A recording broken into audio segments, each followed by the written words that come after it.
કેવત તમે જુસ્સામાં છો, બહુ જ જુસ્સામાં છો, કેમ કે આંધળી ડોકની તેના બચ્ચાની લાઈફ અમે બચાવવા માટે જઈ રહ્યા છીએ. તો બધાને જય શ્રી કૃષ્ણ. ચાલો આજે આપણે છે એ જેમને ખરેખર જીવની જરૂર હતી અમારી, અમે ત્યાં પહોંચી જઈએ છે. આ એવા જીવની છે કે જે તમને જોઈને પણ ખૂબ આનંદ થશે. તો આજે અમે એક રેસ્ક્યુ કરવા આવ્યા. અમને પણ નહોતી ખબર કે આ ડોગ છે, આ કૂતરી છે એ બ્લાઇન્ડ છે. હા, તો એક વ્યક્તિએ અમને 2-3 દિવસ પહેલાં જાણ કરેલી હતી. એક ડોગ છે અને એના 2 બચ્ચા છે જે હાઈવે ઉપર છે. તો અમને એમ થયું કે ચાલો આજે અમે એમને જોઈ આવ્યા. અમે એને જોવા ગયા. એના ઓલરેડી 2 બચ્ચા છે એ રોડ ઉપર આવી ગયા હતા. અમને ત્યાં પહોંચ્યા અને જોયું તો આ ડોગ તો બ્લાઇન્ડ નીકળ્યો. હા મિત્રો, એકદમ કમ્પ્લીટલી બ્લાઇન્ડ છે અને આંખમાં જરીક પણ નથી દેખાતું. ત્યારે જોઈને બહુ દુઃખ થયું કે આટલો ટાઈમ સુધી એ સર્વાઈવ કરી શકતી હતી. બહુ કહેવાય. આ સાવ રોડ સુમસામ છે. પણ અહીં એક ભાઈ આવે છે જે એમને જમવાનું આપે છે, પણ છતાં પણ એ એના બચ્ચાને કેરી નથી કરી શકતી. એટલે અમે એક નિર્ણય લીધો કે અમે આને છે હવે આગલું જીવન છે એ ખૂબ સુખીમય આપીએ. એને જે પણ ભોગવ્યું છે અત્યાર સુધી ભોગવ્યું છે, હવે ભગવાનને મોકલ્યા છે, અમને એક નિમિત્ત બનાવ્યા છે.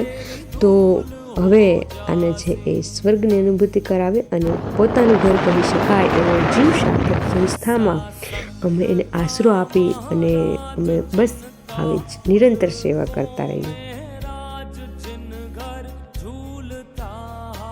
બહુ જ જુસ્સામાં છું, કેમ કે આંધળી ડોકની તેના બચ્ચાની લાઈફ અમે બચાવવા માટે જઈ રહ્યા છીએ. એટલે બહુ ખુશી થાય છે કે ભગવાન અમને મોકો આપ્યો, તમને આ નિમિત્ત બનાવ્યા એક ડોકની જીવન બચાવવા માટે.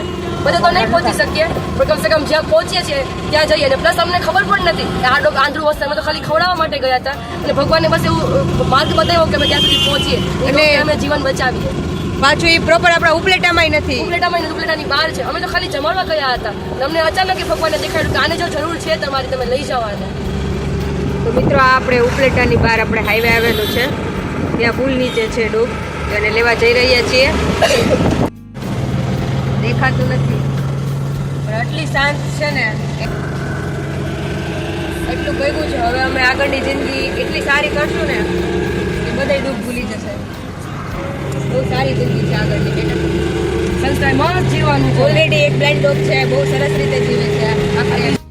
બેસાડવી પડી, પછી બેસી ગઈ ગલુડિયા બાજુ. તો બીજા આજના કેસીસ જોઈ લઈએ તો આ એક ડોગ છે જેમને પાછળના પગમાં છે એ ચાલી નહોતું શકતું. થોડાક દિવસ થયા એ એકદમ વીક થઈ ગયેલું હતું. તો આ કેસને આપણે ક્લિનિકે જઈ અને ડૉક્ટર દ્વારા આની ટ્રીટમેન્ટ થયેલ છે. બીજું નાનું ગલું છે એ શેલ્ટરે હતું, જેમના પગનો પંજો છે એકદમ હાડકા દેખાય, તો આનું ડ્રેસિંગ પણ થઈ ગયેલું છે. ત્યારબાદ છે આ ડોગ જે મેરવદરથી આવેલું છે, આનું પણ ડૉક્ટર દ્વારા ટ્રીટમેન્ટ થયેલ છે, જે જમતું નહોતું. અને ત્યારબાદ છે આ જે કુંઢેજથી આવેલું છે, જે આપણી સંસ્થાએ છે. જય શ્રી કૃષ્ણ.